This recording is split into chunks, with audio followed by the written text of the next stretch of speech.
സിംബാബ്വേയിൽ എന്താണ് സംഭവിച്ചത്? ഒരു ഗ്ലാസ് ചായ കുടിക്കാൻ ഒരു ചാക്ക് പണം കൊണ്ട് പോകേണ്ട അവസ്ഥ നിങ്ങളൊന്ന് ചിന്തിച്ചു നോക്കൂ. അല്ലെങ്കിൽ നമ്മളൊരു സ്ഥലത്തേക്ക് ബസ്സിൽ പോവുകയാണ്, 15 രൂപ കൊടുത്ത് ടിക്കറ്റ് എടുക്കുന്നു. അവിടെ നിന്നും തിരിച്ചു വരാൻ 30 രൂപ കൊടുക്കേണ്ട അവസ്ഥ ഒന്ന് ആലോചിച്ച് നോക്കൂ. പിറ്റേ ദിവസം പോവുകയാണെങ്കിൽ 45 50 രൂപയാണ്. തിരിച്ചു വരുന്ന സമയമാകുമ്പോഴേക്കും അത് 60 70 80 രൂപയാവും. അതായത് മണിക്കൂറുകൾക്കനുസരിച്ച് ദിവസങ്ങൾക്കനുസരിച്ച് വലിയ രീതിയിൽ വില കൂടിക്കൊണ്ടേയിരിക്കുന്ന അവസ്ഥ. അങ്ങനെ വില കൂടിക്കൂടി രാജ്യത്തിൻ്റെ കറൻസിയിൽ ജനങ്ങൾക്ക് വിശ്വാസം നഷ്ടപ്പെടുകയാണ്. ഒടുവിൽ പണ്ട് കാലത്ത് കറൻസി കണ്ടുപിടിക്കുന്നതിന് മുൻപ് നമ്മൾ ബാർട്ടർ സിസ്റ്റം എന്നൊരു സിസ്റ്റം അനുവർത്തിച്ചിരുന്നു. അതായത് ഒരു ചാക്കരി കൊടുക്കുമ്പോൾ 2 3 കോഴികൾ അല്ലെങ്കിൽ ആട് ഇങ്ങനെയൊക്കെ തിരിച്ച് സാധനങ്ങൾക്ക് പകരം സാധനങ്ങൾ കൈമാറുന്ന ഒരു സിസ്റ്റം. ആ സിസ്റ്റത്തിലേക്ക് ജനങ്ങൾ പോവുകയാണ്. എന്നാൽ ഇത് സംഭവിക്കാൻ എന്തെങ്കിലും ഒരു കാരണം ഉണ്ടാവില്ലേ? എന്താണ് ശരിക്കും സിംബാബ്വേയിൽ സംഭവിച്ചത്? നമസ്കാരം, എൻ്റെ പേര് അനുരാഗ്. ഇന്ന് നിങ്ങളോട് പറയാൻ പോകുന്നത് സിംബാബ്വേയിൽ സംഭവിച്ച ഹൈപ്പർ ഇൻഫ്ലേഷൻ്റെ യഥാർത്ഥ കാരണങ്ങളെക്കുറിച്ചും അതിൻ്റെ പ്രത്യാഘാതങ്ങളെക്കുറിച്ചും ഇപ്പോൾ നടന്നുകൊണ്ടിരിക്കുന്ന സംഭവങ്ങളെക്കുറിച്ചുമാണ്. നമ്മളെല്ലാവരും അറിഞ്ഞിരിക്കേണ്ട കാര്യങ്ങളാണ്. ചാനൽ ആദ്യമായി കാണുന്നവരുണ്ടെങ്കിൽ ഒന്ന് സബ്സ്ക്രൈബ് ചെയ്യൂ. നമുക്ക് നേരെ വീഡിയോയിലേക്ക് പോവാം. മധ്യ ആഫ്രിക്കയിൽ സാംബേരി ലിംപോപ്പോ നദികളുടെ ഇടയിലായി south Africa, Botswana, Zambia, Mozambique തുടങ്ങിയ രാജ്യങ്ങളുമായി അതിർത്തി പങ്കിടുന്ന ഒരു രാജ്യമാണ് റിപ്പബ്ലിക് ഓഫ് സിംബാബ്വെ. നമ്മുടെ കേരളത്തിന് വിസ്തീർണം ഏതാണ്ട് 38,000 സ്ക്വയർ കിലോമീറ്റേഴ്സ് ആണ്. 3,90,000-ലധികം സ്ക്വയർ കിലോമീറ്റേഴ്സ് ആണ് സിംബാബ്വേയുടെ വിസ്തീർണം. അതായത് കേരളത്തെക്കാളും ഏകദേശം ഒരു 10 ഇരട്ടി വലിപ്പമുണ്ടാവും. നമ്മുടെ ഇന്ത്യയെ പോലെ തന്നെ നീണ്ട കാലത്തെ കൊളോണിയൽ ഭരണത്തിൻ്റെ ഒരു ചരിത്രം സിംബാബ്വേക്ക് പറയാനുണ്ട്. എന്നാൽ ബ്രിട്ടീഷുകാരിൽ നിന്നും സ്വാതന്ത്ര്യം നേടി റൊഡേഷ്യ എന്ന രാജ്യത്തിൻ്റെ ഭാഗമായിട്ടായിരുന്നു സിംബാബ്വെ നിലനിന്നിരുന്നത്. 1974 ജയിൽ മോചിതനായ റോബർട്ട് മുഗാബെ എന്ന വ്യക്തിയുടെ നേതൃത്വത്തിൽ സിംബാബ്വെ ഒരു സ്വാതന്ത്ര്യ സമരം റൊഡേഷ്യയിൽ നിന്ന് നടത്തുകയാണ്. അവർക്കൊരു സ്വതന്ത്ര രാജ്യമാവണം എന്നതായിരുന്നു ആവശ്യം. ഗൊറില്ല പോരാട്ടങ്ങളാണ് നടക്കുന്നത്. എന്തായാലും പോരാട്ടത്തിനൊടുവിൽ 1980 ഏപ്രിൽ മാസം 18-ാം തീയതി റിപ്പബ്ലിക് ഓഫ് സിംബാബ്വെ എന്ന പുതിയൊരു രാജ്യം പിറക്കുകയാണ്. അവരൊരു സ്വതന്ത്ര പരമാധികാര രാജ്യമായിട്ട് മാറി. ഗൊറില്ല പോരാട്ടങ്ങൾ എന്ന് പറഞ്ഞാൽ നമുക്കറിയാം, ഒളിഞ്ഞിരുന്ന് യുദ്ധം ചെയ്യുന്ന രീതിയാണ്. വിപ്ലവ പ്രവർത്തനത്തിലൂടെ രക്തം ചിന്തിയാണ് സിംബാബ്വെ എന്ന രാജ്യം ഒരു സ്വതന്ത്ര പരമാധികാര രാജ്യമായിട്ട് മാറിയത്. അതിന് നേതൃത്വം കൊടുത്തതാവട്ടെ റോബർട്ട് മുഗാബെ. അതുകൊണ്ട് തന്നെ അദ്ദേഹം ആ രാജ്യത്തിൻ്റെ ഒരു ഹീറോ ആയിട്ട് മാറുകയാണ്. ഇലക്ഷൻ നടന്നാൽ എന്താണെങ്കിലും അദ്ദേഹം മാത്രമേ ജയിക്കുള്ളൂ. ദേശീയത മുൻനിർത്തി പ്രവർത്തിക്കുന്ന സാമു PF എന്ന പാർട്ടിയുടെ നേതാവായി അദ്ദേഹം രാജ്യത്തിന്റെ പ്രധാനമന്ത്രിയായി ചുമതലയേൽക്കുകയാണ്. താനൊരു മാർക്സിസ്റ്റ് ലെനിനിസ്റ്റ് ആശയങ്ങൾ പിൻപറ്റുന്ന ആളായിരുന്നു എന്ന് റോബർട്ട് മുഗാബെ പലപ്പോഴും പറഞ്ഞിട്ടുണ്ട്. പിന്നീട് കുറച്ചുകൂടെ കടന്ന് താനൊരു സോഷ്യലിസ്റ്റ് ആണ് എന്നും അദ്ദേഹം പറഞ്ഞിട്ടുണ്ട്. എന്താണെങ്കിലും അദ്ദേഹം ഗറില്ല പോരാട്ടങ്ങൾ നടത്തിയ സമയത്ത് തന്നെ അദ്ദേഹത്തിന് എതിരാളികൾ ഉണ്ടായിരുന്നു. അതിൽ പ്രമുഖനായിരുന്നു ജോഷുവ നക്കോമോ എന്ന വ്യക്തി. അദ്ദേഹത്തിന്റെ കീഴിലും കുറേ അധികം ഗറില്ല പോരാളികൾ ഉണ്ടായിരുന്നു. റോബർട്ട് മുഗാബെ രാജ്യത്തിന്റെ പ്രധാനമന്ത്രിയായി എങ്കിലും അദ്ദേഹത്തിന്റെ എതിരാളികൾ വെറുതെ നിന്നില്ല. അദ്ദേഹത്തിനെതിരെ അവരും പോരാട്ടങ്ങൾ ആരംഭിക്കുകയാണ്. എന്നാൽ മാർക്സിസ്റ്റ് ലെനിനിസ്റ്റ് ആശയങ്ങൾ പിൻപറ്റുന്ന ആളാണ് റോബർട്ട് മുഗാബെ എന്നതുകൊണ്ട് തന്നെ നോർത്ത് കൊറിയയുമായി അദ്ദേഹം ഒരു ബന്ധം സ്ഥാപിക്കുകയാണ്. നോർത്ത് കൊറിയയിൽ അയച്ച് പരിശീലനം നേടിയ അദ്ദേഹത്തിന്റെ സൈന്യത്തെ ഉപയോഗിച്ചുകൊണ്ട് അദ്ദേഹം ആ രാജ്യത്തെ തങ്ങളുടെ എതിരാളികളെ അടിച്ചമർത്താൻ വേണ്ടി തയ്യാറാവുകയാണ്. രാജ്യത്തിന്റെ പ്രധാനമന്ത്രി പരിശീലനം നേടിയ പട്ടാളത്തെ ഉപയോഗിച്ചുകൊണ്ട് അടിച്ചമർത്തുന്നത് സ്വന്തം രാജ്യത്തെ പൗരന്മാരെ തന്നെയല്ലേ? ഏതാണ്ട് 20,000-ലധികം പേരെ ഈ ഭരണകൂടം കൊല ചെയ്തു എന്ന് വിദേശ മാധ്യമങ്ങൾ റിപ്പോർട്ട് ചെയ്യുന്നുണ്ട്. എന്നാൽ ഇദ്ദേഹം അത് പൂർണ്ണമായിട്ടും നിരാകരിച്ചിട്ടുമുണ്ട്. എന്തായാലും റോബർട്ട് മുഗാബെയുടെ നേതൃത്വത്തിൽ സിംബാബ്വേയിൽ ഭരണം നടക്കുകയാണ്. സിംബാബ്വേക്ക് നല്ല ദിനങ്ങൾ തന്നെയായിരുന്നു. ഒരുപാട് നാളത്തെ അടിച്ചമർത്തലുകൾ നേരിട്ട ഒരു സമൂഹമാണ്. നിറത്തിൻ്റെയും ഭാഷയുടെയും ജാതിയുടെയും എല്ലാം പേരിൽ ഒരുപാട് വിവേചനങ്ങൾ അനുഭവിച്ച ഒരു സമൂഹമാണ്. അവർക്ക് വേണ്ട ആഹാരം എത്തിക്കാനും വിദ്യാഭ്യാസം ഒരുക്കാനും ആരോഗ്യ സൗകര്യങ്ങൾ ഒരുക്കാനും എല്ലാം അദ്ദേഹം തയ്യാറാവുകയാണ്. അതുകൊണ്ട് തന്നെ ആ രാജ്യം ചെറിയ രീതിയിൽ പുരോഗതി കൈവരിക്കുന്നുമുണ്ട്. പൊതുവേ നമുക്കറിയുന്നത് പോലെ വിപ്ലവ പ്രവർത്തനങ്ങൾ നടത്തി അധികാരത്തിലെത്തിയ രാഷ്ട്ര തലവന്മാർ കാണിച്ചിട്ടുള്ളതുപോലെ ഏകാധിപത്യ പ്രവണതകളെല്ലാം തന്നെ ഇദ്ദേഹവും കാണിക്കുന്നുണ്ട്. അഴിമതികളും ധാരാളമായിട്ട് ഉണ്ടാവുന്നുണ്ട്. എങ്കിലും രാജ്യത്ത് വലിയ രീതിയിൽ വില വർധനമൊന്നുമില്ല. നമ്മൾ നോക്കുന്ന സമയത്ത് കുറച്ച് കൂടുതലാണെങ്കിലും ഇപ്പോഴുള്ള പല രാജ്യത്തിൻ്റെ അവസ്ഥ വെച്ച് നോക്കുമ്പോഴും 1980 മുതൽ 87 വരെ നോക്കിയാൽ 7-15% മാത്രമായിരുന്നു സിംബാബ്വേയുടെ ഇൻഫ്ലേഷനായിട്ട് രേഖപ്പെടുത്തപ്പെട്ടത്. 1987 മുഗാബെ ഭരണഘടന ഒന്ന് ഭേദഗതി ചെയ്യുന്നുണ്ട്. അതായത് തന്നെ സ്വയം പ്രസിഡന്റായിട്ട് ആ രാജ്യത്തിൻ്റെ പ്രസിഡന്റായിട്ട് അവരോധിക്കാനുള്ള നീക്കമായിരുന്നു അദ്ദേഹം ചെയ്തത്. അതിൽ അദ്ദേഹം വിജയിക്കുകയാണ്. രാജ്യത്തിൻ്റെ പ്രസിഡന്റായി അദ്ദേഹം മാറുകയാണ്. അതേസമയം തന്നെ അദ്ദേഹത്തിൻ്റെ എതിരാളിയായിരുന്ന ജോഷുവ നക്കോമോയുമായി നല്ല ബന്ധം സ്ഥാപിക്കാനും തൻ്റെ ഏറ്റവും പ്രിയപ്പെട്ട ആളായി കൂടെ കൂട്ടാനും അദ്ദേഹം തയ്യാറാവുന്നുണ്ട്. അതുകൊണ്ട് തന്നെ രാജ്യഭരണം ഒരു സുസ്ഥിര അവസ്ഥയിലേക്ക് പോവുകയാണ്. പ്രധാന എതിരാളികളെല്ലാം ഇല്ലാതാക്കപ്പെട്ട് കഴിഞ്ഞിരിക്കുന്നു. അതേപോലെ തൻ്റെ ഏറ്റവും വലിയ എതിരാളിയായിരുന്ന ആളെ തൻ്റെ പ്രിയപ്പെട്ട ആളായി കൂടെ കൂട്ടുകയും ചെയ്തിരിക്കുന്നു. എന്നാൽ പിന്നീട് മുഗാബെയും സംഘവും എടുക്കുന്ന ചില തീരുമാനങ്ങൾ ആ രാജ്യത്തിൻ്റെ സാമ്പത്തിക സ്ഥിതിയെ തന്നെ പിടിച്ചുലയ്ക്കുന്നുണ്ട്. അതുതന്നെയാണ് ഹൈപ്പർ ഇൻഫ്ലേഷനിലേക്ക് നയിക്കുന്നത്. അത് പറയുന്നതിന് മുൻപ് നമ്മളെല്ലാവരും മനസ്സിലാക്കിയിരിക്കേണ്ട ഒരു കാര്യമുണ്ട്. ഹൈപ്പർ ഇൻഫ്ലേഷൻ ഒന്നും ഇല്ലെങ്കിലും ഇൻഫ്ലേഷൻ്റെ പ്രശ്നങ്ങൾ ധാരാളമായിട്ട് നമ്മളും അനുഭവിക്കുന്നുണ്ട്. ഒരു 10 വർഷം മുൻപ് 15,000 രൂപ സാമാന്യം കുഴപ്പമില്ലാത്ത ഒരു സാലറി ആയിരുന്നു, ഗംഭീര സാലറി ആയിരുന്നു. എന്നാൽ ഇപ്പോൾ ആ പണം കൊണ്ട് ഒരു കുടുംബത്തിന് ജീവിക്കുക എന്നുള്ളത് അല്പം പ്രയാസം തന്നെയാണ്. എന്നാൽ ഈ ഇൻഫ്ലേഷനെ മറികടക്കാൻ വേണ്ടി നമ്മൾ മ്യൂച്വൽ ഫണ്ട്സിലെല്ലാം നിക്ഷേപം നടത്താറുണ്ട്. ടോപ്പ് റേറ്റഡ് മ്യൂച്വൽ ഫണ്ട്സിൽ നിക്ഷേപം നടത്തിയിട്ടും പലർക്കും നഷ്ടം മാത്രമാണ് ലഭിച്ചുകൊണ്ടിരിക്കുന്നത്. അതിൻ്റെ കാരണം നമ്മുടെ മാർക്കറ്റ് വോളറ്റൈലാണ്, റേറ്റിംഗ് എപ്പോഴും മാറിക്കൊണ്ടിരിക്കുന്നതാണ്. അതുകൊണ്ട് റേറ്റിംഗ് മാത്രം നോക്കി നിക്ഷേപം നടത്തുക എന്ന് പറയുന്നത് നല്ലൊരു തീരുമാനമല്ല. ഉദാഹരണം പറയുകയാണെങ്കിൽ ഒരു ക്രിക്കറ്റ് ടീം എടുക്കുമ്പോൾ അതിൽ ഏറ്റവും മികച്ച റേറ്റിംഗുള്ള താരങ്ങളെ മാത്രമല്ലല്ലോ നമ്മൾ ഉൾക്കൊള്ളിക്കുക. നല്ലൊരു ടീം എടുക്കണമെങ്കിൽ ഒരു വെൽ ബാലൻസ്ഡ് ആയിട്ടുള്ള ടീം ആയിരിക്കണം നമ്മൾ ഒരുക്കേണ്ടത്. അപ്പം നമ്മുടെ പോർട്ട്ഫോളിയോ ഒരു വെൽ ബാലൻസ്ഡ് ആണോ, അല്ലെങ്കിൽ അതിൻ്റെ ഹെൽത്ത് എങ്ങനെയാണ് നമ്മൾ ചെക്കപ്പ് ചെയ്യാൻ സാധിക്കുക? അതിനാണ് ശരിക്കും ET Money ആപ്പിൻ്റെ സൗജന്യ പോർട്ട്ഫോളിയോ ഹെൽത്ത് ചെക്കപ്പ് ഉള്ളത്. നമ്മുടെ ഫണ്ട് ഫോളിയോ ഏതെങ്കിലും പെർട്ടിക്കുലർ സെക്ടറിലോ അസറ്റ് ഗ്രൂപ്പിലോ ഓവർ എക്സ്പോസ്ഡ് ആയിട്ടുണ്ടോ എന്നും നമുക്ക് പരിശോധിക്കാവുന്നതാണ്. അതുമാത്രമല്ല, ഏതാനും ടാബ്സിലൂടെ ഫണ്ട് പോർട്ട്ഫോളിയോയുടെ നേച്ചർ അഗ്രസീവ് ആണോ മോഡറേറ്റ് ആണോ എന്ന് നമുക്ക് പരിശോധിക്കാവുന്നതാണ്. ഇതെല്ലാം വഴി നമ്മുടെ നിക്ഷേപത്തിന്റെ റിട്ടേൺ കുറയാനുള്ള യഥാർത്ഥ കാരണം മനസ്സിലാക്കാനും ശരിയായ തീരുമാനങ്ങൾ എടുക്കാനും പറ്റുന്നതാണ്. ഞാൻ എന്തായാലും ET Money ആപ്പ് ഡൗൺലോഡ് ചെയ്യാൻ ആവശ്യമായ ലിങ്കും കാര്യങ്ങളും എല്ലാം കമന്റ് ബോക്സിലും ഡിസ്ക്രിപ്ഷൻ ബോക്സിലും കൊടുക്കുന്നുണ്ട്. പറ്റുന്നവരെല്ലാം ഒന്ന് ട്രൈ ചെയ്ത് നോക്കും. നമുക്കെന്തായാലും കാര്യത്തിലേക്ക് തിരിച്ചു വരികയാണെങ്കിൽ 1990-91 വർഷത്തിൽ സിംബാബ്വേയുടെ സാമ്പത്തിക സ്ഥിതിയെ ആകെ മാറ്റിമറിക്കുന്ന ചില തീരുമാനങ്ങൾ മുഗാബെ എടുത്തിട്ടുണ്ടായിരുന്നു. എക്കണോമിക്കൽ സ്ട്രക്ചറൽ അഡ്ജസ്റ്റ്മെന്റ് പ്രോഗ്രാം എന്നാണ് അത് അറിയപ്പെട്ടത്. അതിൽ തന്നെ ഏറ്റവും പ്രധാനപ്പെട്ടത് ലാൻഡ് റീഫോം ആയിരുന്നു. നമ്മൾ ധാരാളമായിട്ട് കേട്ടിട്ടുണ്ടാവും. അതായത് ഒരുപാട് ക്രൂരതകൾ അനുഭവിച്ച ആളുകളാണ് സിംബാബ്വേയിൽ ഉണ്ടായിരുന്ന കറുത്ത വർഗ്ഗക്കാർ. പ്രധാനമായിട്ടും വെളുത്ത വർഗ്ഗക്കാർ അവരെ അടിമകളെ പോലെ ട്രീറ്റ് ചെയ്തിരുന്നു.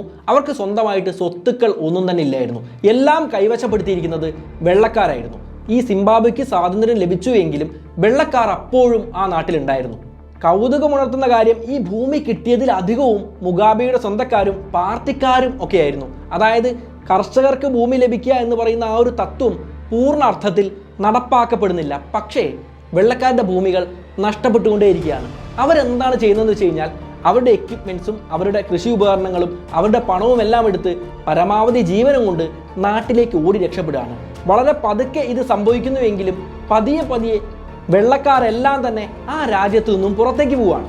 സ്വാഭാവികമായും നമ്മളൊന്ന് യുക്തി ഉപയോഗിച്ച് ചിന്തിച്ചാൽ ഭൂമി കിട്ടിയിരിക്കുന്നത് കൃഷി ചെയ്യാനറിയാത്ത മുഗാബെയുടെ സ്വന്തക്കാർക്കും പാർട്ടിക്കാർക്കും എല്ലാമാണ്. അവർ ആ ഭൂമിയിൽ കൃഷി ചെയ്യാനും പോകുന്നില്ല.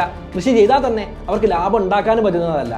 അതൊന്നും കൂടാതെ കൃഷിക്കാർക്ക് തന്നെ ഈ ഭൂമി കിട്ടിയാലും അത്യാധുനിക ഉപകരണങ്ങൾ ഉപയോഗിച്ച് എങ്ങനെയാണ് കൃഷി നടത്തുക, എങ്ങനെയാണ് ഏറ്റവും സയന്റിഫിക്കായി വിളയുടെ അളവ് കൂട്ടുക എന്നൊന്നും ആ പാവപ്പെട്ട സിംബാബ്വേക്കാർക്ക് അറിയില്ലായിരുന്നു. അതുകൊണ്ട് തന്നെ കൃഷിയിലൂടെ ലഭിച്ചിരുന്ന വരുമാനം നല്ല രീതിയിൽ തന്നെ കുറയുകയാണ്. വെള്ളക്കാരെ അടിച്ചോടിച്ച സിംബാബ്വേയുടെ തീരുമാനത്തെ എന്താണെങ്കിലും സായിപ്പിനെ ചൊടിപ്പിക്കും എന്ന കാര്യം നമുക്കറിയുന്നതാണ്. അതുകൊണ്ട് തന്നെ സാമ്പത്തിക ഉപരോധം ഏൽക്കേണ്ട അവസ്ഥയാണ് സിംബാബ്വേക്ക് വരുന്നത്. UK-യും US-ഉം യൂറോപ്യൻ യൂണിയനും IMF-ഉം എല്ലാം തന്നെ സാമ്പത്തിക ഉപരോധം സിംബാബ്വേയുടെ മേൽ അടിച്ചേൽപ്പിക്കുകയാണ്. അതുകൊണ്ട് തന്നെ നമ്മൾ വലിയ രാജ്യങ്ങൾ മാത്രമല്ല, വലിയ ബിസിനസ്സുകാർക്ക് പോലും സിംബാബ്വേയുമായി ബിസിനസ് നടത്താൻ സാധിക്കാത്ത അവസ്ഥ വരികയാണ്. ഇതിനിടെ ഓരോ 5 വർഷം കൂടുമ്പോഴും ഇലക്ഷൻ വരുന്നുണ്ട്. ഇലക്ഷൻ പൂർണ്ണ സ്വാതന്ത്ര്യത്തോടെയാണോ നടക്കുന്നത് എന്ന കാര്യം തർക്ക വിഷയം തന്നെയാണ്. എങ്കിലും മുഗാബെ വീണ്ടും വിജയിക്കുകയാണ്, അല്ലെങ്കിൽ മുഗാബെയുടെ പാർട്ടി വീണ്ടും വിജയിക്കുകയാണ്. 1990 മുതൽ 2000 വരെയുള്ള കാലഘട്ടം നമ്മൾ നോക്കുകയാണെങ്കിൽ ഏതാണ്ട് 15% നിന്നും വില കൂടി 55% എത്തുകയാണ്. ഇതിനിടെ വേറൊരു കാര്യം നടക്കുന്നുണ്ട്. 1998 മുതൽ 2003 വരെ രണ്ടാം കോങ്കോ യുദ്ധം നടന്നിരുന്നു. ഈ സമയത്ത് കോങ്കോ സർക്കാരിനെ അനുകൂലിക്കുന്ന നയമായിരുന്നു ഈ സിംബാബ്വെ സ്വീകരിച്ചിരുന്നത്, അല്ലെങ്കിൽ മുഗാബെ സ്വീകരിച്ചിരുന്നത്. അതുകൊണ്ട് തന്നെ അവർക്ക് വേണ്ടി പട്ടാളത്തെ അങ്ങോട്ട് അയക്കാൻ ഈ രാജ്യം തയ്യാറാവുകയാണ്. ഒരു കാര്യം നമ്മൾ മനസ്സിലാക്കണം, രാജ്യത്ത് നടന്നുകൊണ്ടിരുന്ന പ്രധാന ഉൽപ്പാദനങ്ങളെല്ലാം വല്ലാത്ത രീതിയിൽ കുറഞ്ഞിരിക്കുന്ന ഒരവസ്ഥയാണ്. അതുകൂടാതെ ഇൻഫ്ലേഷൻ കൂടി വരുന്ന ഒരവസ്ഥയാണ്. മറ്റ് രാജ്യങ്ങളും പ്രധാന സംഘടനകളും എല്ലാം സാമ്പത്തിക ഉപരോധം ഏർപ്പെടുത്തിയിരിക്കുന്ന ഒരവസ്ഥയാണ്. ആ സമയത്ത് കോങ്കോയെ സഹായിക്കാനാണ് സിംബാബ്വെ തീരുമാനത്തിലെത്തുന്നത്. ധാരാളം പട്ടാളക്കാരെ ആ രാജ്യത്തേക്ക് അയക്കുകയാണ്. ഏതാണ്ട് 2 വർഷത്തോളം ആ പട്ടാളക്കാർ അവിടെ സേവനമനുഷ്ഠിച്ച് തിരിച്ചു വരികയാണ്. ഇങ്ങനെ തിരിച്ചു വരുന്ന സമയത്ത് സ്വാഭാവികമായും അവർക്ക് ശമ്പളം കൊടുക്കണം, രാജ്യം അത്യാവശ്യം സാമ്പത്തിക പ്രതിസന്ധിയിൽ നിൽക്കുകയാണ്. അതുകൊണ്ട് തന്നെ മുഗാബെ പുതിയൊരു തീരുമാനത്തിലെത്തുകയാണ്. നോട്ട് അച്ചടിക്കാം. നോട്ട് അച്ചടിക്കാൻ അങ്ങനെ മുഗാബെ ആരംഭിക്കുകയാണ്. രാജ്യത്തെ സെൻട്രൽ ബാങ്കിനോട് നോട്ട് അച്ചടിച്ച് ഇവർക്ക് കൊടുക്കൂ എന്ന് പറയുകയാണ്. അത്തരത്തിൽ തന്നെ വ്യാപകമായ രീതിയിൽ നോട്ട് അച്ചടിച്ചുകൊണ്ടേയിരുന്നു. അങ്ങനെ കിട്ടിയ നോട്ടുകളെല്ലാം പട്ടാളക്കാർക്ക് വിതരണം ചെയ്യുകയാണ്. പട്ടാളക്കാർക്കും മറ്റാവശ്യങ്ങൾക്കും വേണ്ടി സർക്കാർ വിനിയോഗിക്കുന്നത് ഇത്തരത്തിൽ യാതൊരു മാനദണ്ഡവുമില്ലാതെ അച്ചടിച്ച പണമായിരുന്നു. എന്താണെങ്കിലും മാർക്കറ്റിൽ ധാരാളമായി അച്ചടിച്ച പണം ഇറങ്ങുകയാണ്. ഒരുപാട് പേർ കോടീശ്വരന്മാരായി തീരുകയാണ്. ഇത്തരത്തിൽ ധാരാളം പണം കയ്യിൽ വരുന്ന സമയത്ത് സ്വാഭാവികമായിട്ടും പണിക്ക് പോകാൻ ഒരു മടി ഉണ്ടാവും. അതുകൊണ്ട് തന്നെ ആളുകൾ പണിക്ക് പോകുന്നത് അവസാനിപ്പിക്കുകയാണ്. ഒരുപാട് പണം എല്ലാവരുടെയും കയ്യിലുള്ളത് കൊണ്ട് തന്നെ സാധനങ്ങളുടെ വില സാമാന്യം കുഴപ്പമില്ലാത്ത രീതിയിൽ വർദ്ധിച്ചുകൊണ്ടേയിരുന്നു. ഏതാണ്ട് പൂർണ്ണമായും ഒരു ഏകാധിപത്യ രീതിയിലാണ് മുഗാബെ ഭരണം നടത്തുന്നത്. എതിർ ശബ്ദങ്ങൾ കേൾക്കുന്നില്ല, അല്ലെങ്കിൽ കേൾക്കുന്ന എതിർ ശബ്ദങ്ങളെ എല്ലാം അടിച്ചമർത്തുകയാണ്. ഇത്തരത്തിൽ അടിച്ചമർത്തണമെങ്കിൽ ആയുധം വേണമെങ്കിൽ പണം വേണമെങ്കിൽ സെൻട്രൽ ബാങ്ക് അച്ചടിക്കണം. ഇദ്ദേഹം അച്ചടിച്ചോളാൻ പറയുകയാണ്. അങ്ങനെ നിരന്തരമായി നോട്ടുകൾ അച്ചടിക്കുന്നു. ഈ നോട്ടുകൾ മാർക്കറ്റിലേക്ക് ഇറങ്ങുന്നു, ജനങ്ങളുടെ കയ്യിലെല്ലാം എത്തുന്നു, എല്ലാവരും സമ്പന്നരായി മാറുന്നു. പക്ഷേ സമ്പന്നർക്ക് പോലും ജീവിക്കാൻ പറ്റാത്ത അവസ്ഥ വരികയാണ്. അങ്ങനെ പണത്തിന്റെ മൂല്യം കുറഞ്ഞു വന്നു. 2002 199%, 2003 599%, 2006 1281%, ഇൻഫ്ലേഷൻ. സാധനങ്ങളുടെ വില 1281% കൂടി എന്ന് പറഞ്ഞാൽ 1 രൂപയുടെ സാധനം മേടിക്കണമെങ്കിൽ പിന്നെ 10 ഇരട്ടി വില കൊടുക്കണം. എല്ലാ സാധനങ്ങൾക്കും അങ്ങനെ 10 ഇരട്ടിയോളം വില കൂടുകയാണ്. ആളുകൾ ജോലിക്ക് പോയി കഴിഞ്ഞാൽ അവർക്ക് ശമ്പളം കിട്ടുന്നു, പക്ഷേ ആ ശമ്പളത്തിന് അവർക്ക് ജീവിക്കാൻ പറ്റുന്നില്ല. അല്ലെങ്കിൽ പണമായിട്ട് കയ്യിൽ മേടിച്ചു കഴിഞ്ഞാൽ ആ പണത്തിന്റെ മൂല്യം നാൾക്ക് നാൾ കുറഞ്ഞുകൊണ്ടേയിരിക്കുകയാണ്. അതുകൊണ്ട് ജോലിക്ക് പോകാൻ പോലും ആളുകൾ തയ്യാറാവുന്നില്ല. എന്താണെങ്കിലും ജനങ്ങളുടെ കയ്യിൽ ധാരാളം പണമുണ്ട്, പക്ഷെ ഒരു ചായ കുടിക്കണമെങ്കിൽ ചാക്കിൽ പണം കൊണ്ടുപോകണം. വലിയ ബ്രെഡ് മേടിക്കണമെങ്കിൽ 2-3 ചാക്കുകളിൽ പണം നിറച്ചു കൊണ്ടുപോകണം. അപ്പോൾ എന്താണ് ശരിക്കും ഈ ബാങ്ക് ചെയ്യുക? വലിയ തുകകളുടെ നോട്ടടിക്കാൻ തുടങ്ങുകയാണ്. 1 ലക്ഷത്തിൻ്റെ ഒറ്റ നോട്ടടിക്കുകയാണ്, 10 ലക്ഷത്തിൻ്റെ ഒറ്റ നോട്ടടിക്കുകയാണ്. അവിടെയും പക്ഷേ വില വർധനവ് പിടിച്ചു കെട്ടാൻ പറ്റുന്നില്ല. അങ്ങനെ 1 ബില്യണിൻ്റെ ഒറ്റ നോട്ടടിക്കുകയാണ്, 100 ബില്യൻ്റെ നോട്ടടിക്കുന്നു. ഒടുവിൽ അടിച്ചടിച്ച് 100 ട്രില്യൻ്റെ ഒറ്റ നോട്ടാണ് അടിക്കുന്നത്. ശ്രദ്ധിക്കണം, ഇത് സംഭവിച്ചുകൊണ്ടിരിക്കുന്ന വർഷം 2007-2008 അതായത് ലോക സാമ്പത്തിക വ്യവസ്ഥയെ പിടിച്ചുലച്ച സാമ്പത്തിക മാന്ദ്യം, ആഗോള സാമ്പത്തിക മാന്ദ്യം നടന്നുകൊണ്ടിരിക്കുന്ന ഒരു വർഷമാണ്. ഈ വർഷം ലോകത്തെല്ലാവരും ഞെരുക്കത്തിലാണ്. എന്നാൽ നിർബാധം സിംബാബ്വെ നോട്ടടിച്ചുകൊണ്ടേയിരിക്കുകയാണ്. ഇതൊരു പൂർണ്ണ പരാജയമായ തീരുമാനമാണ് എന്ന് നമുക്കറിയാം. അതുകൊണ്ട് തന്നെ ബാങ്ക് ഒരു കാര്യം പറയാണ്, വലിയ അക്കങ്ങൾ കൂട്ടാനൊക്കെ ബുദ്ധിമുട്ടാണെങ്കിൽ 10 ബില്യണിനെ ഒന്നായിട്ട് കണക്കാക്കിയാൽ മതി. അങ്ങനെയാണെങ്കിൽ എളുപ്പമാണല്ലോ. ഇനി മുതൽ അങ്ങനെ കണക്കാക്കൂ എന്ന് ബാങ്ക് നിർദ്ദേശം വെക്കുകയാണ്. കാര്യം ബാങ്ക് ഇങ്ങനെയൊക്കെ പറഞ്ഞു, പക്ഷെ 796ന്റെ കൂടെ 8 0 ഇട്ട് എത്രയാവും? വലിയൊരു സംഖ്യ കിട്ടുമല്ലോ. എത്രയാണെന്ന് നിങ്ങൾ കാൽക്കുലേറ്റ് ചെയ്തോളൂ. അത്രയും വലിയ ഇൻഫ്ലേഷനാണ് ഏറ്റവും പീക്ക് സമയത്ത് വരുന്നത്. ചുരുക്കി പറഞ്ഞാൽ ഒരു ദിവസം 98% വില വർദ്ധിക്കുന്നത്. ഓരോ മണിക്കൂറിൽ എത്രയാവുമെന്നും കാൽക്കുലേറ്റ് ചെയ്തോളൂ. അതായത് ഓരോ മണിക്കൂറിലും സാധനങ്ങളുടെ വില കൂടിക്കൊണ്ടിരിക്കുകയാണ്, അവരുടെ കറൻസിയുടെ മൂല്യം കുറഞ്ഞുകൊണ്ടേയിരിക്കുകയാണ്. ഒരു ദിവസം 98% വില വർദ്ധിക്കുക എന്ന് പറഞ്ഞാൽ ഇന്ന് 1 രൂപയ്ക്ക് വാങ്ങിയ സാധനം നാളെ 2 രൂപ കൊടുക്കണം. സാധനങ്ങളുടെ വില അങ്ങനെയാണ് കൂടിക്കൊണ്ടിരിക്കുന്നത്. അപ്പോൾ ജോലി ചെയ്യുന്ന ഒരാൾക്ക് ശമ്പളം കിട്ടിയാൽ എന്തായിരിക്കും? ഇന്ന് കിട്ടിയ ശമ്പളം നാളെ ആകുമ്പോഴേക്കും പകുതിയാവും. ഒരു ദിവസം കൂടെ കഴിയുമ്പോൾ അത് ക്വാർട്ടറായിട്ട് മാറും. അങ്ങനെയാണെങ്കിൽ പിന്നെ പണിക്ക് പോകേണ്ട ആവശ്യമില്ലല്ലോ. അതുകൂടാതെ ഈ കറൻസിയിലുള്ള വിശ്വാസം ജനങ്ങൾക്ക് നഷ്ടപ്പെടുകയാണ്.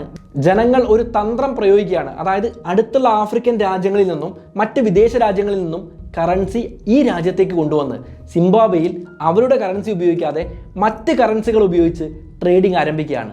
എന്നാൽ ഈ കാര്യം ഗവൺമെൻറ് കണ്ടെത്തി ഉത്തരവിറക്കുകയാണ്. അങ്ങനെ വിദേശ കറൻസികളൊന്നും ഉപയോഗിക്കാൻ പറ്റില്ല. ഇങ്ങനെ ഒരു കാര്യം കൊണ്ടുവന്നപ്പോൾ ജനങ്ങൾ അനുസരിക്കാൻ തയ്യാറായില്ല. കുറേ പേരൊക്കെ ഗവൺമെൻറ് അറിയാതെ സ്മഗിൾ ചെയ്തുകൊണ്ട് മറ്റ് കറൻസി യൂസ് ചെയ്യാൻ തുടങ്ങി. എന്നാൽ അത് പറ്റാത്തവർ, അല്ലെങ്കിൽ അതിന് പേടിയുള്ള ആളുകൾ ബാർട്ടർ സംവിധാനത്തിലേക്ക് തിരിച്ചു പോവുകയാണ്. 2 കോടിയെ കൊടുത്ത് ഒരു ആടിനെ മേടിക്കുന്ന സംവിധാനം. നമ്മളൊന്ന് ആലോചിക്കണം, നമ്മൾ ഉപയോഗിച്ചുകൊണ്ടിരിക്കുന്ന കറൻസി എന്ന സിസ്റ്റം വരാതിരുന്ന സമയത്ത്, അത്രയും പഴയ കാലത്ത് ആളുകൾ ഉപയോഗിച്ച കറൻസിയുടെ ആദ്യകാല രൂപമാണ് ബാർട്ടർ സിസ്റ്റം. ആ സിസ്റ്റത്തിലേക്ക് ആധുനിക കാലത്ത് ജനങ്ങൾ തിരിച്ചു നടക്കുന്നൊരവസ്ഥ. ഇത് കുറേ മുൻപൊന്നുമല്ല, 2007-2008 വർഷത്തിൽ സംഭവിച്ച കാര്യമാണ് പറയുന്നത്. ഒരുവിധം ഗവൺമെന്റിനെ പറ്റിക്കാൻ പറ്റുന്ന ആളുകളൊക്കെ വിദേശ കറൻസി തന്നെ ഉപയോഗിച്ചുകൊണ്ടിരുന്നു. പക്ഷേ ബസ്സുകാരൊക്കെയാണ് കുടുങ്ങിപ്പോയത്. അവരെല്ലാം പബ്ലിക്കലി എല്ലാവരും കാണുന്ന രീതിയിലാണല്ലോ പണവിനിമയം നടത്തുന്നത്. അതുകൊണ്ട് തന്നെ അവർ ഈ കറൻസി മേടിക്കാൻ, അതായത് സിംബാബ്വൻ ഡോളർ മേടിക്കാൻ നിർബന്ധിതരാവുകയാണ്. എന്നാൽ അവർ ചെയ്തത് രാവിലെ ബസ് പോകുന്ന സമയത്ത് ഓരോ മണിക്കൂറിലും വില കൂടിക്കൊണ്ടിരിക്കും. അതാണ് ഞാൻ തുടക്കത്തിൽ പറഞ്ഞത്, രാവിലെ നമ്മൾ ഒരു സ്ഥലത്തേക്ക് പോകുമ്പോൾ 15 രൂപയാണ് കൊടുത്തതെങ്കിൽ തിരിച്ചു വരുന്ന സമയത്ത് അത് 30 രൂപയായിട്ടുണ്ടാവും, അല്ലെങ്കിൽ 45 രൂപയായിട്ടുണ്ടാവും. അതായത് വണ്ടി ഓടിക്കൊണ്ടിരിക്കുന്ന സമയത്ത് തന്നെ കയ്യിലിരിക്കുന്ന കറൻസിയുടെ മൂല്യം മാറിക്കൊണ്ടിരിക്കുന്ന ഒരു അവസ്ഥ. ഹൈപ്പർ ഇൻഫ്ലേഷൻ്റെ ഏറ്റവും ഭീകരമായ അവസ്ഥ അന്ന് സിംബാബ്വേയിൽ ഉണ്ടായിരുന്ന ഓരോ ബസ്സുകളിലും ഒരു നേർക്കാഴ്ചയായിരുന്നു. ബസ് പോകുന്ന വഴിയിൽ കളക്ട് ചെയ്ത പണം അപ്പം തന്നെ മറ്റ് കറൻസിയിൽ, അതായത് ബ്ലാക്ക് മാർക്കറ്റിൽ കൊടുത്ത് പെട്ടെന്ന് തന്നെ മറ്റ് കറൻസിയിലേക്ക് മാറ്റാനാണ് ആളുകൾ ശ്രമിച്ചത്. ഞാൻ കുറച്ച് മുന്നേ പറഞ്ഞിട്ടുള്ളതാണ്, സിംബാബ്വെ സ്വാതന്ത്ര്യം നേടുന്ന സമയത്ത് ഒരു സിംബാബ്വൻ ഡോളർ എന്ന് പറയുന്നത് ഒരു US$ലും അധികമായിരുന്നു. അതേ മൂല്യത്തിൽ ഇപ്പോഴും നിന്നിരുന്നെങ്കിൽ നമ്മളൊന്ന് ആലോചിച്ച് നോക്കുക, ഒരു സിംബാബ്വൻ ഡോളർ ഒരു US$, ആണെന്ന് കണക്കാക്കി കഴിഞ്ഞാൽ ലോകത്തെ ഏറ്റവും വലിയ കോടീശ്വരൻ്റെ ആസ്തി ഏതാണ്ട് 100-200 ബില്യണൊക്കെ മാത്രമാണ്.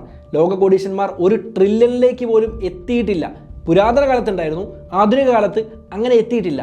ആ സമയത്താണ് ആ മൂല്യമുള്ള കറൻസി ഉണ്ടായിരുന്ന ഒരു രാജ്യം 100 ട്രില്യണിൻ്റെ ഒറ്റ നോട്ട് അടിക്കുന്നത്. ഇങ്ങനെ അടിച്ചാൽ എന്താണ് സംഭവിക്കുക? മൂല്യം അത്രത്തോളം കുറയുന്നതാണ്. അതുമാത്രമല്ല, അവരുടെ നോട്ടടിക്കാൻ ഉപയോഗിക്കുന്ന പേപ്പറിനും അതിൽ പുരട്ടുന്ന മഷിക്കും ആ നോട്ടിൽ അടയാളപ്പെടുത്തപ്പെട്ട തുകയിൽ അധികം മൂല്യം ഉണ്ടാവുകയാണ്. നോട്ടടിക്കാതിരിക്കുന്നതാണ് രാജ്യത്തിന് ലാഭം എന്ന അവസ്ഥ എത്തുകയാണ്. അതോടെ ആ രാജ്യം നോട്ടച്ചടി തന്നെ നിർത്തുകയാണ്.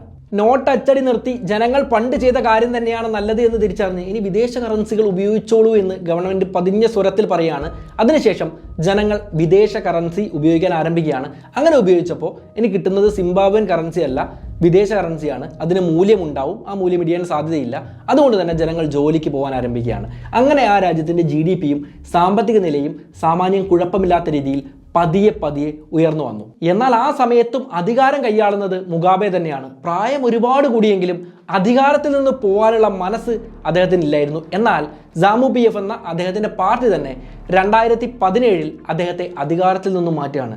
അധികാരത്തിൽ നിന്നും മാറിയ സമയത്തും ദൈവമാണ് എന്നെ അധികാരത്തിൽ നിയമിച്ചത്, എന്നെ അധികാരത്തിൽ നിന്ന് പുറത്താക്കാൻ ആർക്കും പറ്റില്ല എന്നെല്ലാം അദ്ദേഹം പറഞ്ഞിരുന്നു. എന്നാൽ ഭീകര കോമഡി, ചിരിക്കാൻ പാടുണ്ടോയെന്നറിയില്ല, ജനങ്ങളുടെ അവസ്ഥയാണ് അതൊന്നുമല്ല. പിടിച്ചതിലും വലുതാണ് മാളത്തിൽ എന്ന് പറയുന്നത് പോലെ പുതിയതായിട്ട് വന്ന പ്രസിഡന്റ് വീണ്ടും പുതിയ തീരുമാനങ്ങൾ നടപ്പിലാക്കുകയാണ്. സിംബാബ്വേയുടെ പുതിയ കറൻസി ഇൻട്രൊഡ്യൂസ് ചെയ്യുകയാണ്. അത് വീണ്ടും ആ രാജ്യത്ത് ഹൈപ്പർ ഇൻഫ്ലേഷൻ ഉണ്ടാക്കുകയാണ്. 2018-2019 വർഷത്തിൽ വീണ്ടും സിംബാബ്വെ ഹൈപ്പർ ഇൻഫ്ലേഷനെ അഭിമുഖീകരിക്കുകയാണ്. എന്താണെങ്കിലും പതിയെ ആ ഹൈപ്പർ ഇൻഫ്ലേഷനിൽ നിന്നും രാജ്യം കരകയറുന്നു എന്നാണ് ഇപ്പോൾ കേൾക്കുന്ന വാർത്തകൾ.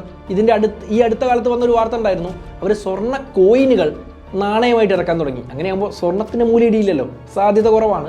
അതുകൊണ്ട് തന്നെ ആ രാജ്യത്തിൻ്റെ കറൻസി സ്റ്റേബിളായിട്ട് നിലനിൽക്കും. അതൊരു പക്ഷേ ആ രാജ്യത്തിൻ്റെ സാമ്പത്തിക സ്ഥിതിയെ മെച്ചപ്പെടുത്തിയേക്കാം. മൂല്യം ഇനിയും ഇടിയില്ല എന്ന തീരുമാനത്തിലൊക്കെയാണ് അവരെത്തിയിരിക്കുന്നത്. എന്താണെങ്കിലും ഇനി എന്താണ് സംഭവിക്കുക എന്ന കാര്യം നമ്മൾ കണ്ടറിയേണ്ടത് തന്നെയാണ്. അതായത് നമ്മൾ ചിന്തിക്കേണ്ട ഒരു കാര്യമുണ്ട്, ധാരാളം നോട്ടച്ചടിച്ച് എല്ലാവർക്കും കൊടുത്തുകൂടെ, എല്ലാവർക്കും ഇത്ര തുക കൊടുത്തുകൂടെ എന്നൊന്നും നമുക്ക് ചിന്തിക്കാൻ പറ്റില്ല. അങ്ങനെ ചിന്തിച്ചു കഴിഞ്ഞാൽ ഹൈപ്പർ ഇൻഫ്ലേഷൻ വരുന്നതാണ്. അതായത് ഹൈപ്പർ ഇൻഫ്ലേഷൻ മറ്റ് കുറച്ചധികം രാജ്യങ്ങളിൽ വന്നിട്ടുണ്ട്. ഓരോ സ്ഥലങ്ങളിലും ഓരോരോ തീരുമാനങ്ങൾ കൊണ്ടാണ് വന്നിട്ടുള്ളത്. ഇന്ന് ഞാൻ നിങ്ങളോട് പറഞ്ഞിട്ടുള്ളത് സിംബാബ്വേയിൽ സംഭവിച്ച കാര്യങ്ങളെക്കുറിച്ചാണ്. അതിൻ്റെ പ്രധാന കാരണം നോട്ട് അമിതമായി അച്ചടിച്ചതും വികലമായ സാമ്പത്തിക തീരുമാനങ്ങളും അഴിമതിയും ഒക്കെ തന്നെയായിരുന്നു. ഇന്ന് പറഞ്ഞ കാര്യങ്ങൾ എന്താണെങ്കിലും നിങ്ങൾക്ക് വ്യക്തമായി മനസ്സിലായി എന്ന് ഞാൻ വിശ്വസിക്കുകയാണ്. നിങ്ങൾക്ക് ഈ വീഡിയോ ഇഷ്ടമായെങ്കിൽ എന്താണെങ്കിലും ലൈക്ക് ചെയ്യുക. ഈ വീഡിയോയെക്കുറിച്ചുള്ള അഭിപ്രായങ്ങൾ നല്ലതാണെങ്കിലും മോശമാണെങ്കിലും ഒക്കെ നിങ്ങൾ കമൻറ്റായിട്ട് എഴുതുക. പറ്റുമെങ്കിൽ 1-2 കൂട്ടുകാർക്ക് വേണ്ടി ഈ വീഡിയോ ഒന്ന് ഷെയർ ചെയ്ത് കൊടുക്കുക. പിന്നെ ഞാൻ വീഡിയോയുടെ ഇടയിൽ പറഞ്ഞതുപോലെ ET മണി ആപ്പ് സൗജന്യമായി ഡൗൺലോഡ് ചെയ്ത് പോർട്ട്ഫോളിയോ ഹെൽത്ത് ചെക്കപ്പ് നിങ്ങൾക്ക് നടത്തി നോക്കാവുന്നതാണ്. പറ്റുന്നവരെല്ലാം ഒന്ന് ട്രൈ ചെയ്ത് നോക്കുക. നമുക്ക് എന്തായാലും മറ്റൊരു നല്ല വിഷയവുമായിട്ട് വീണ്ടും കണ്ടുമുട്ടാം. It's me Anurag, signing off.